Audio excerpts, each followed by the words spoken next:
Early on in my teaching career, I heard the advice to never ever type a file label.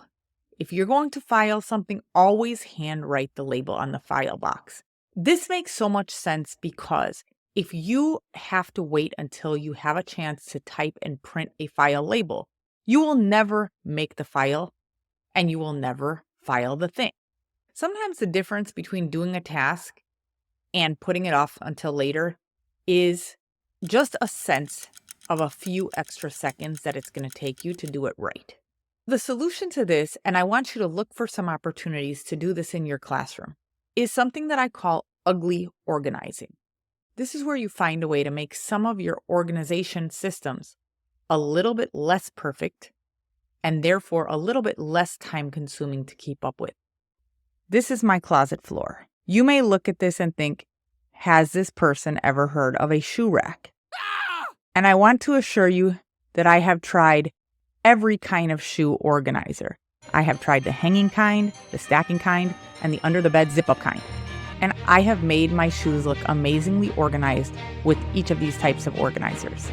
But then I stopped putting away my shoes. I started putting them in front of the closet until I could get to them and put them in the shoe rack. And then I stopped using the shoes inside the closet because they were just harder to get to than the shoes that were sitting right outside the closet. So I had a nice organized rack of shoes I wasn't using, and then I had shoes outside my closet that I used often but never put away. Eventually, I got rid of all of my shoe organizers, and this is my closet floor. Every time I need to find a pair of shoes, I need to dig through this pile and find them. But it only takes me about a minute, and meanwhile, putting away my shoes takes 0 minutes. I take them off of my feet and fling them into the closet. All of my shoes are now inside my closet almost all of the time. Hooray! One of the things that keeps you from getting your classroom in order, and one of the things that can keep you from getting your life in order, is this idea that everything has to look neat. If you can get used to just handwriting certain things, if you can get used to just throwing certain things in a specific box, or if you can get used to using a box that does not have a lid on it inside a drawer.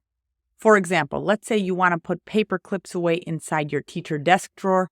Instead of having a closed box of paper clips, leave that box open. It will take you that much less time to stick the paper clips in there, and it is that much more likely that they will end up in the drawer in the proper place instead of on your desk waiting until you have a little bit more time to put them away. If you'd like more advice synthesized from nearly 2 decades of working with teachers, you can get a free classroom management troubleshooting guide at my website, roxannaelden.com.